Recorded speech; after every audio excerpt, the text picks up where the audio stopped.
할렐루야. 우리 자신과 우리 옆분을 위해서 이렇게 한번 힘있게 선포합시다. 새로운 미래가 이미 시작되었습니다. 할렐루야. 말한 대로 믿는 대로 선포한 대로 이루게 하실 하나님께 모든 찬양과 영광을 올려드립니다. 지금 꿈꾸며 한 달 살기 진행하고 있습니다. 이제 이번 한 주가 마지막 주인데요, 오늘 하나님이 우리에게 주시는 말씀 사도행전 16장 6절부터 10절까지의 말씀을 우리 한 목소리로 읽도록 하겠습니다.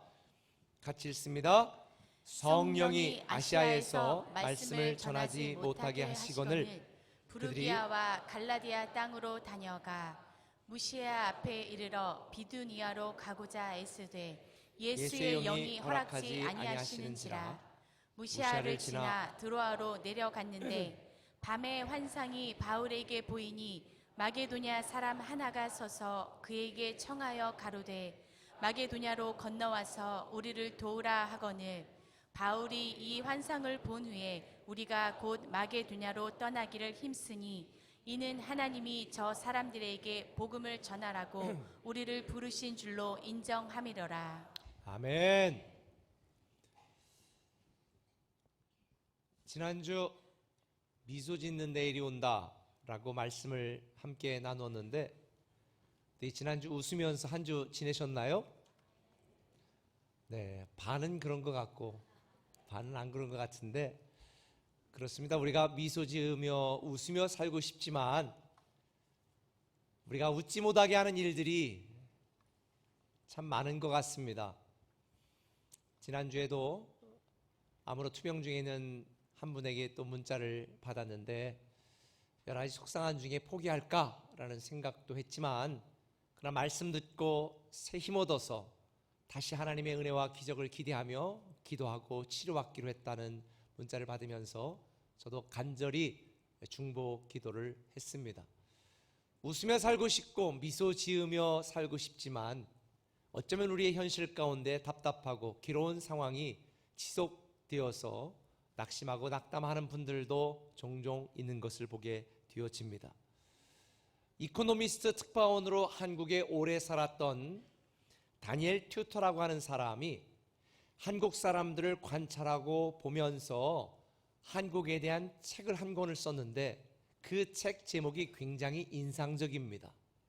기적을 이룬 나라, 기쁨을 잃은 나라. 기적을 이룬 나라, 기쁨을 잃은 나라. 이게 그분이 쓴 책 제목입니다. 그 책에 보면 이러한 내용들이 있습니다.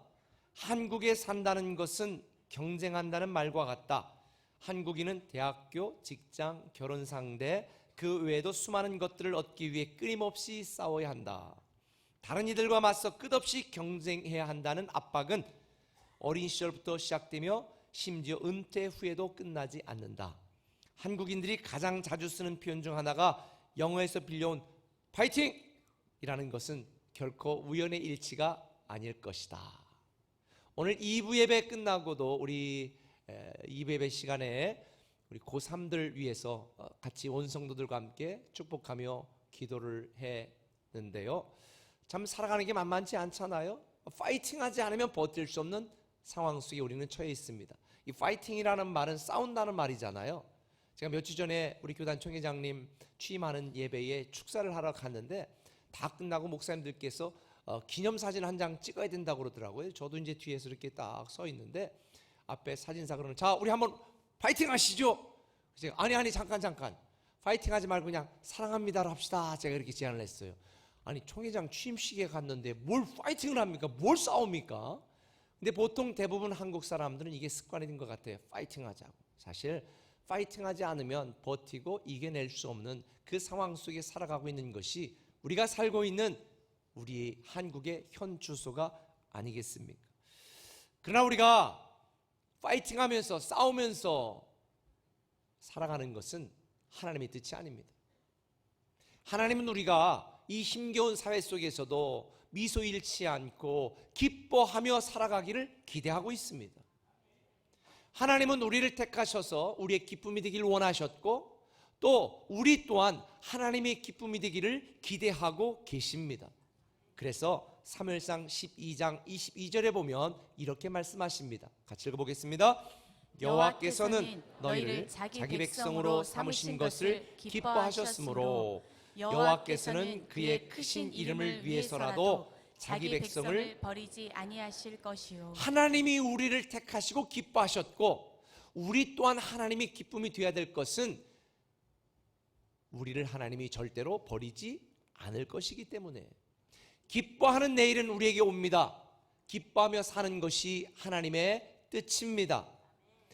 제가 성경을 보다 보니까요, 예수님께서 십자가 죽음을 앞두고 그와 함께 했던 제자들을 위해서 기도하는 내용이 요한복음 17장 13절에 소개되고 있는데 제가 깜짝 놀랐습니다. 한번 읽어보실까요? 시작. 지금 내가 아버지께로 가오니 내가 세상에서 이 말을 하옵는 것은 그들로 내 기쁨을 그들 안에 충만히 가지게 하려 함이니이다. 여러분, 십자가를 앞두고 있는 주님, 지금 죽음을 앞두고 있는 주님의 심정이 우리가 알다시피 땀방울이 핏방울이 되고 핏물인지 눈물인지 땀물인지 알 수 없을 만큼 간절히 기도하고 있는 그 상황 속에 남아있는 제자들을 위해서 기도하는 내용입니다. 아버지, 남아있는 내 사람들이 이 괴롭고 어렵고 답답하고 철박한 상황 가운데서라도 그들 마음 가운데 기쁨이 충만히 넘치게 하여 주옵소서. 제가 이 주님의 기대를 따라 여러분과 함께 말씀을 나눈다면 때때로 우리의 삶이 너무 절박하고 힘들고 소망이 없어 보여도 우리에 대한 하나님의 기대는 우리 가운데 기쁨이 충만히 넘치는 것입니다. 저는 저와 여러분들이 기뻐하는 내일의 주인공 되시기를 예수님의 이름으로 축원합니다. 우리는 기뻐하는 삶을 살아야 됩니다. 왜 기뻐하는 삶을 살아야 되고 어떻게 기뻐하는 삶을 살 수 있을까? 오늘 본문을 통해 제가 여러분과 함께 말씀을 나누려고 그러는데요, 오늘 본문의 상황과 배경을 간단하게 설명하면 이런 것입니다. 바울과 바울의 일행이 아시아에서 복음을 전했던 1차 선교 여행을 마치고 이제 또 남은 이 아시아에 있는 다른 교회들로 나아가서 교회도 살펴보고 또 복음을 전하려고 하는 2차 선교 여행을 계획했었습니다. 그런데 6절에 보니까 이런 말씀이 나옵니다. 성령이 아시아에서 말씀을 전하지 못하게 했다. 성령이 아시아에서 말씀을 전하지 못하게 하니까 바울 일행이 어떻게 했느냐면 7절에 무시아 앞에 이르러 비두니아로 가고자 애쓸 때 예수의 영이 허락하지 않았다. 지도 한번 보여주세요. 이 지도에 보면 바울이 1차 선교행을 하면서 아시아 지역에 복음을 전했고 2차도 또 아시아 복음을 전하려고 했는데 하나님께서 성령님을 통하여 바울이 아시아에서 복음을 전하지 않고 서쪽으로 가게 만드는 거예요. 그래서 서쪽에 도달했다가 다시 무시아 쪽에서 이 위에 드로니아 쪽으로 북쪽으로 또 방향을 가려고 했는데 성령님이 또 막으시고 서쪽으로 몰아가서 지금 드로아라고 하는 항구 도시에 머물게 된 것입니다. 바울은요, 이해를 할 수가 없었습니다.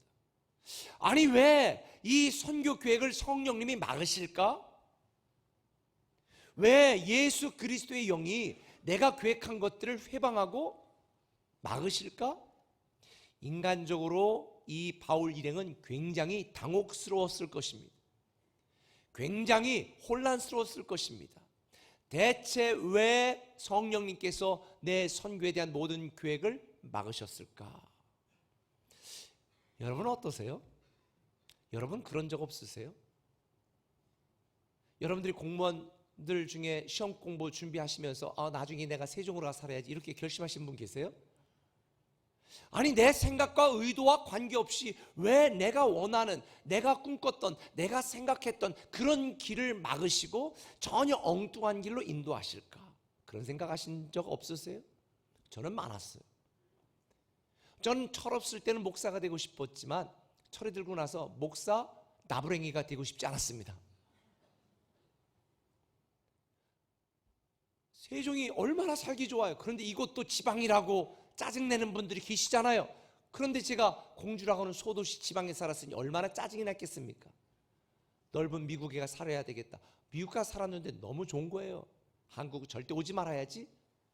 그런데 하나님께서는 내 계획, 내 생각 다 무너뜨리고 막으시고, 가기 싫었던 고향으로 다시 돌아가게 하시고, 하기 싫었던 목사를 다시 하게 하시고.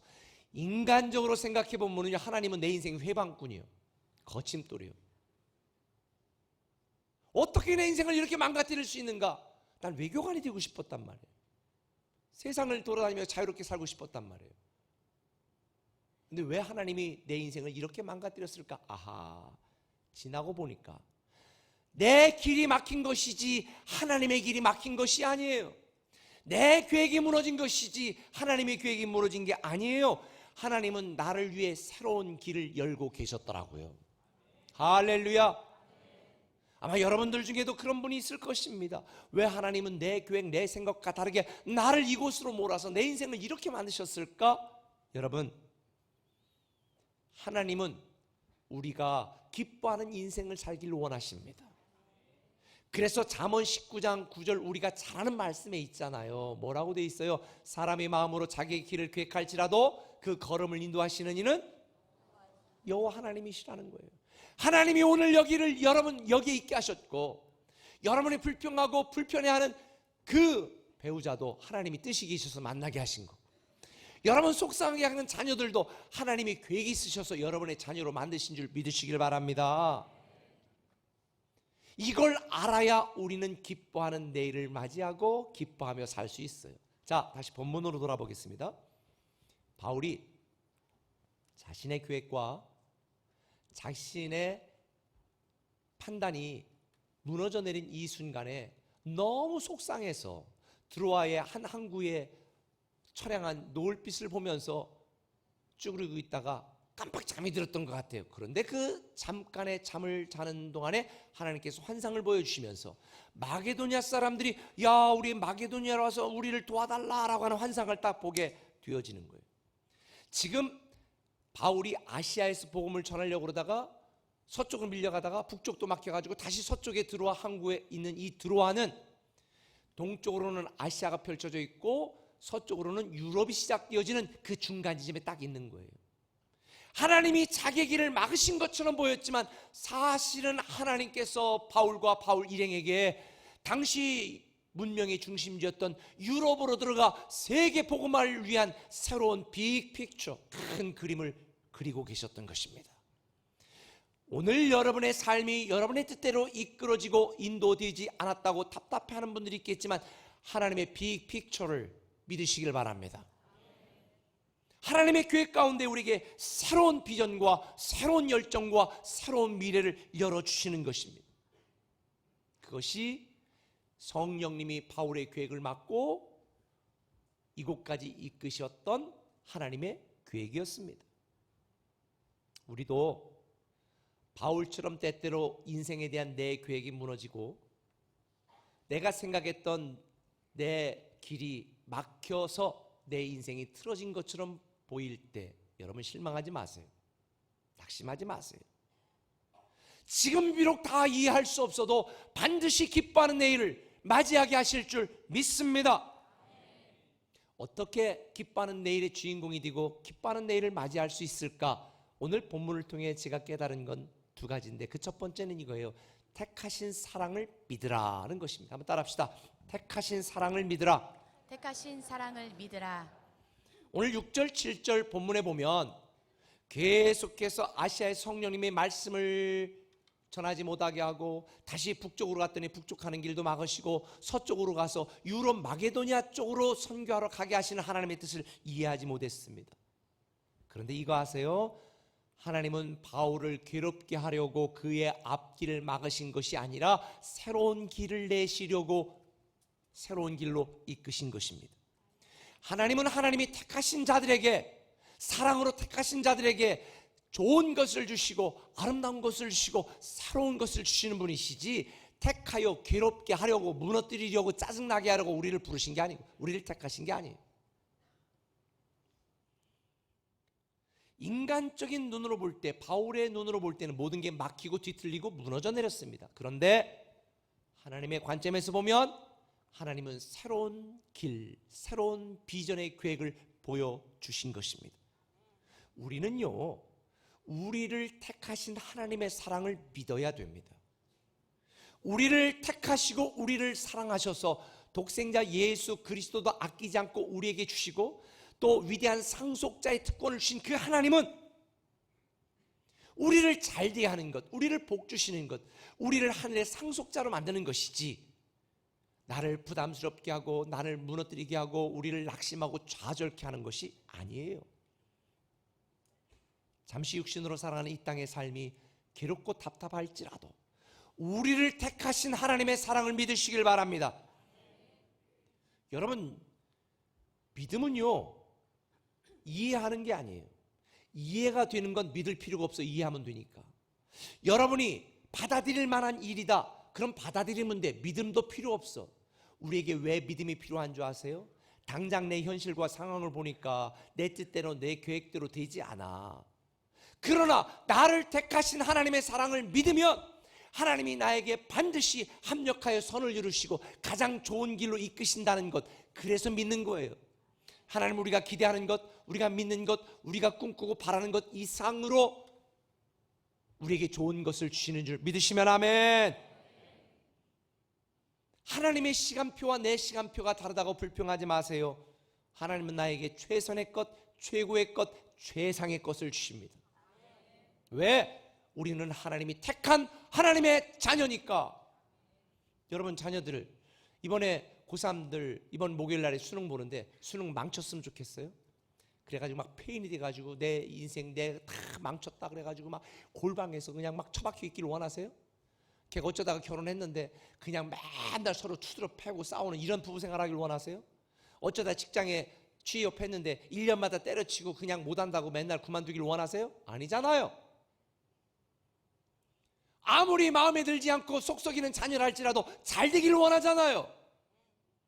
우리가 바로 그래요. 내가 보기에도 내게 능력이 없고 내가 보기에도 내가 한심해 보이고 내가 봐도 내가 죄악되었지만 하나님은 우리를 택하셔서 우리를 사랑하시고 온갖 좋은 것을 주시고 새로운 길로 이끄시는 분임을 믿으시면 아멘. 그래서 우리는 택하신 하나님의 사랑을 믿고 어떤 상황과 형편에서든지 범사에 감사해야 되는 것입니다. 항상 기뻐해야 되는 것입니다. 근데 제가 오늘 본문을 보면서 사실 좀 이해가 안 되는 게 있었어요. 왜냐하면 바울의 계획을 막은 게 누가 막았다고 그랬어요? 성령님이 막았다고 그랬잖아요. 성령님이. 근데 성령님이 뭐예요? 예수님께 가시면서 내가 가면 보혜사 성령이 올 것이다 그랬어요. 근데 보혜사라는 이름이 뭔지 아세요? 보혜사라는 말은 파라클레토스, 파라 누구의 곁에서, 클레토스 돕는 사람, 돕는 자. 그러니까 보혜사라는 뜻은 우리 곁에서 우리를 도우시는 분이다. 이게 보혜사의 뜻이에요. 그러니까 성령님이 우리와 함께 하시면서 우리의 보혜사가 되신다는 것은 우리의 곁에서 우리를 도우시는 분이다. 그런데 지금 바울의 입장에서 보면 바울을 도운 게 아니에요. 어떻게 했어요? 바울을 방해했어요. 바울이 갖고 있었는 계획을 무너뜨렸어요. 이 성령님이 전혀 역할을 못 갖추고 계신 거예요. 맞아요.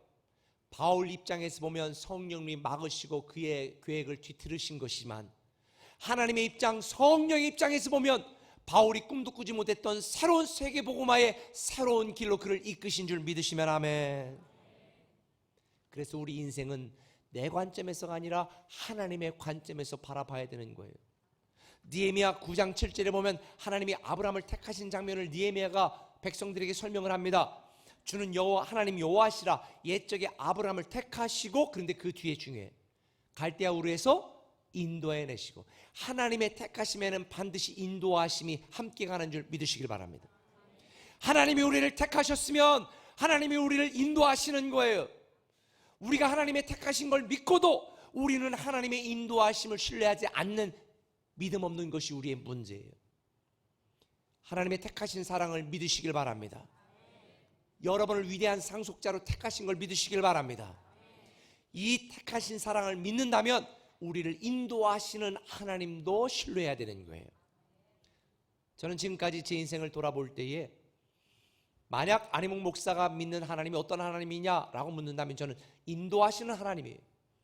때때로 내 앞길을 막고 때때로 내 계획이 무너진 경우가 참 많이 있었지만 지나고 보면 하나님이 가장 좋은 길로, 최선의 길로 이끄시고 인도하셨더라고요.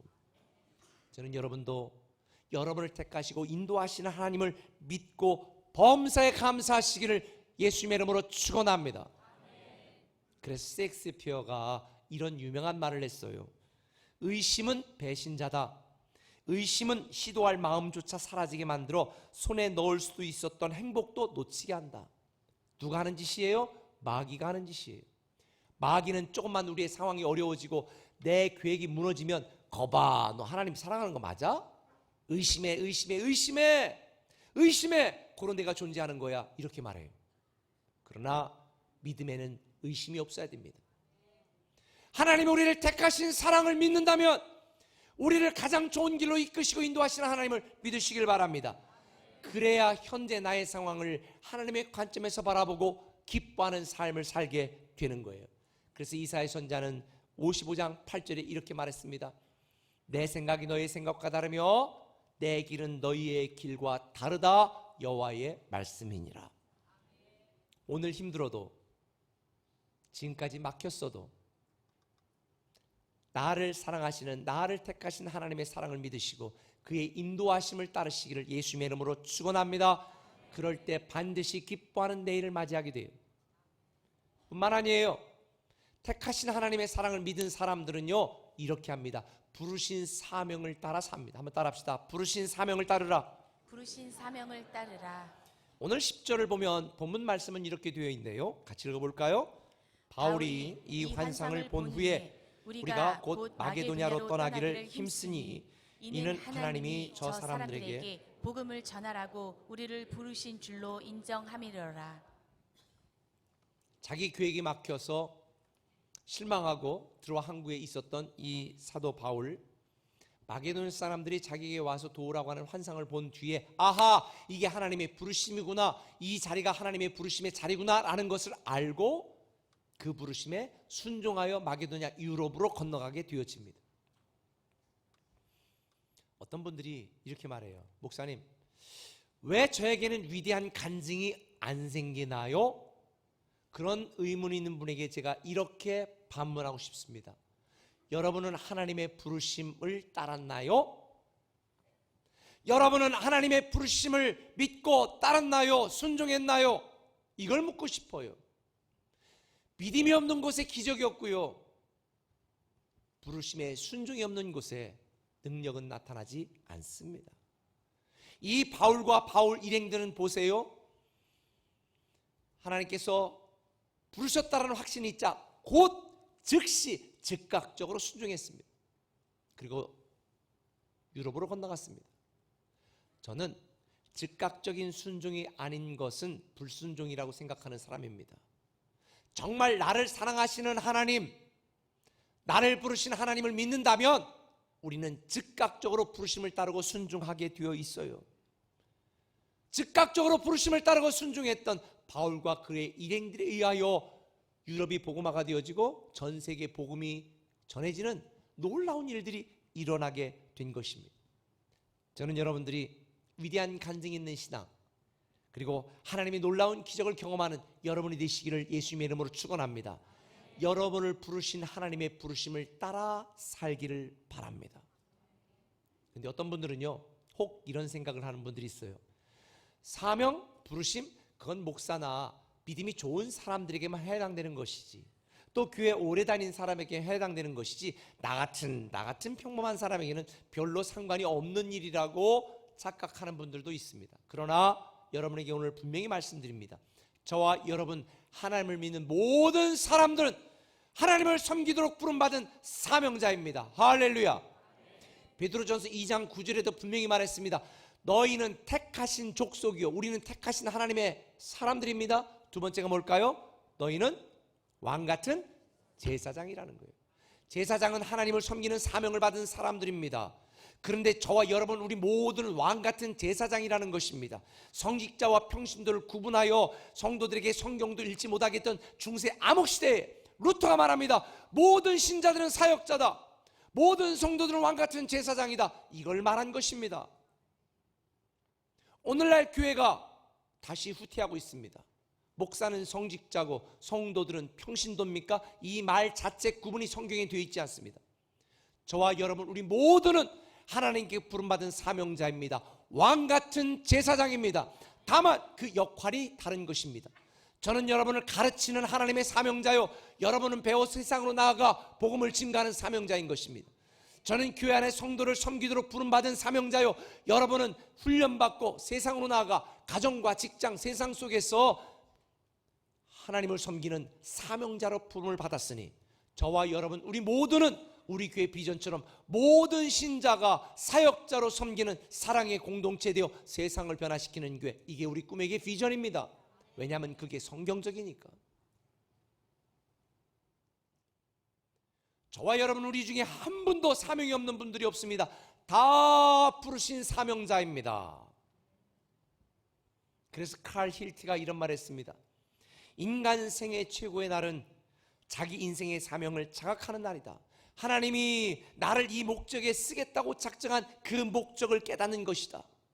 하나님을 섬기도록 사명을 받았습니다. 특별히 여러분 각각 개인적으로 여러분에게 주어진 시간과 물질과 능력과 그 열정을 통해 어떻게 하나님을 섬기도록 말씀하셨는지 그 사명을 깨닫는 것이 바로 인생 최고의 날인 거예요.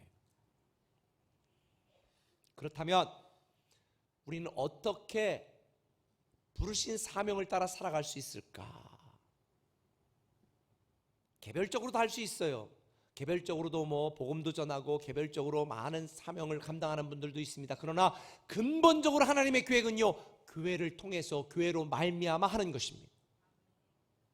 오늘날 교회가 문제가 있어 보이고 교회가 이 세상에 사탄으로부터 공격받아서 지금 완전히 그러기 상태입니다. 그러나 문제가 있어 보여도 이 세상의 유일한 희망은 그리스도의 몸인 교회인 줄 믿으시면 아멘. 그래서 우리는 교회를 위해 기도하고 교회를 세우기 위해 힘써야 되는 거예요. 예배서 3장 9절부터 11절 이하에 대한 명확한 말씀이 이렇게 기록되어 있습니다. 같이 읽습니다. 영원부터 만물을 창조하신 하나님 속에 감추어졌던 비밀의 경륜이 어떠한 것을 드러내게 하려 하심이라. 이는 이제 교회로 말미암아 하늘에 있는 통치자들과 권세들에게 하나님의 각종 지혜를 알게 하려 하심이니 곧 영원부터 우리 주 그리스도 예수 안에서 예정하신 뜻대로 하신 것이라. 그리스도 예수 안에서 예정한 뜻이 뭐냐? 하나님의 놀라운 지혜와 이런 계획들을 교회로 말미암아 세상에 전하는 것이 하나님의 근본적인 뜻입니다. 교회가 문제 있다고 교회 안 나가는 사람은요, 집안에 애가 마음에 안 들고 마누라가 마음에 안 든다고 집안에 들어가지 않는 가장과 똑같은 거예요. 가나안 교인, 교회 안 나가 교인, 엄밀하게 말해서 교인이 아닙니다. 진짜 신앙인이 아닙니다. 왜? 하나님의 계획을 안다면 교회에 소속되어야 됩니다. 그리고 교회 안에서 교회와 함께 교회로 말미암아 부르신 사명을 감당해야 됩니다. 이게 하나님의 뜻이고 하나님의 예정입니다. 저는 여러분들이 우리 꿈의 교회 안에서 각각 부르신 사명을 따라 섬기고 순종하는 여러분이 되기를 예수님의 이름으로 부탁을 드립니다. 오늘 여러분 주보에 간지로 나눠드린 교회 사역, 사랑의 사역 참여 신청서가 있습니다. 지금 보지 마세요. 거기에 보면 다양한 사역팀들이 있습니다. 여러분에게 주신 은사와 가능성들을 가지고 교회 공동체를 섬기고 또 하나님 나라를 확장하는 일에 쓰임 받도록 신청하셔야 됩니다. 나는 시간이 없다고요? 그러면 헌금이라도 하세요. 거기에 어떤 헌금으로 후원하겠다 있어요. 돈이 없다고요? 그러면 중보기도팀에 가셔서 중보기도라도 하세요. 기도하든지 물질로 섬기든지 내 재능과 은사, 내 시간을 들여 섬기든지 우리 모두는 교회 공동체로 말미암아 하나님 나라를 확장하는 사명자로 부름을 받았습니다. 성도의 정체성은 하나님을 섬기는 것입니다. 한 달란트 받은 종처럼 하나님이 주신 가능성 다 묻어놓고 나중에 하나님 앞에 부름받았을 때 이 악하고 게으른 종아, 책만 듣지 마시고 착하고 충성된 종이 여러분이 되었으면 좋겠습니다. 우리 꿈의 교회는 무한한 가능성을 갖고 있습니다. 우리 꿈의 교회가 건강하고 여러분들이 부르신 사명을 따라 살면 한국이 바뀝니다. 여러분 직장이 변합니다. 가정이 달라질 것입니다. 그래서 저는 저와 여러분 모두가 땅끝까지 복음을 증거하는 증인, 선교적 신앙의 소유자가 되기를 예수님의 이름으로 부탁을 드립니다. 여러분들 중에 궁금한 분들이 있으시죠? 그럼 땅끝이 어디냐고. 땅끝이 어딘 줄 아세요? 여러분이 땅끝이에요. 여러분 자신이 땅끝이에요. 왜? 사도 바울이 자기가 땅끝이라고 생각하고 복음을 전했을 때 온 세상에 복음이 전해진 것처럼 내가 땅끝입니다. 여러분의 가정을 책임질 더 이상의 사람이 없어요. 여러분이 그 가정의 땅끝이에요. 여러분 직장의 생각하지 마세요. 여러분 직장의 땅끝이에요. 여러분이 사명을 감당하지 않으면 누가 하겠습니까? 우리 교회에서 집사들이 많다고요? 사명자가 많다고요? 아니에요. 나밖에 없는 것처럼. 하나님이 우리를 이 세상에 나 혼자밖에 없는 것처럼 사랑하셨으니 저는 지금도 이 세상의 목사가 나 하나밖에 없는 것처럼 저는 섬기고 싶습니다. 우리 꿈의 교회 성도가 여러분 한 사람밖에 없는 것처럼 섬기셔야 됩니다. 이게 하나님의 우리에 대한 기대입니다. 저는 우리 꿈의 교회가 선교적 교회가 되기를 소망합니다. 선교는 외국에 나가는 게 선교가 아닙니다. 선교의 개념이 바뀌어야 됩니다. 교회 밖은 다 선교지입니다. 특별히 한국, 지금 중고등학생, 대학생들이 복음화율이 2.5%, 2.6%밖에 되지 않는다고 합니다. 한국의 다음 세대가 선교지입니다. 그래서 다음 세대를 위해서 목숨을 거는 것입니다. 여러분의 직장이 땅끝의 선교지입니다. 아직도 완악한 사람들에게 우리가 복음을 증거하여 우리나라가 바뀌어야죠. 변화해야죠. 하나님을 두려워하는 정치인들, 그런 기관장들이 생겨야죠. 저는 여러분들이 이런 선교적인 신앙을 소유하기를 기대합니다. 저도 고민 많이 했습니다. 우리 교회 리더들과 많이 기도하고 상의했습니다. 그래서 공주부터 시작해서 세종시 남쪽 소담동에 7번째 교회를 세우기로 결정을 했습니다. 신앙을 방황하고 아직 교회에 대해서 비판적인 사람들에게 정말 행복한 신앙과 믿음을 갖게 하고 믿지 않는 사람들을 교회로 초대하여서 세종시가 복음화가 되어지고 그리고 한국이 복음화가 되어질 수 있는 그런 일을 감당하는 교회가 되기를 저는 기대합니다. 여기에 머물 수도 있습니다. 예수님의 제자들처럼 초막셋을 짓고 여기에 그냥 편안하게 살죠? 그럴 수도 있습니다. 그러나 하나님은 우리에게 땅끝까지 내가 땅끝이다, 내가 감당해야 될 사명이라고 말씀하시고 우리를 도전하십니다.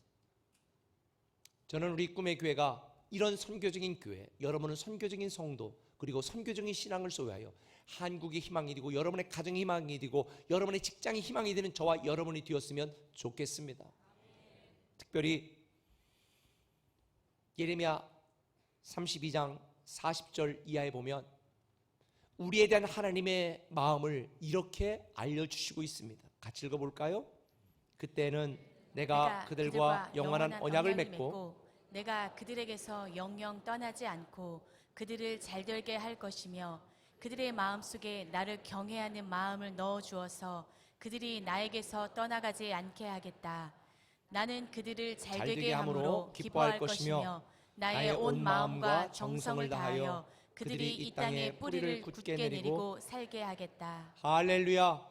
우리를 잘되게 하는 것, 우리가 기쁨의 삶을 살게 하는 것, 이것이 바로 우리에 대한 하나님의 계획이고 뜻이라고 말씀하고 있으니 저는 우리 교회가 이런 축복을 누리고 여러분이 이런 은혜를 누리기를 예수님의 이름으로 축원합니다. 다음 주는 추수감사 주일입니다.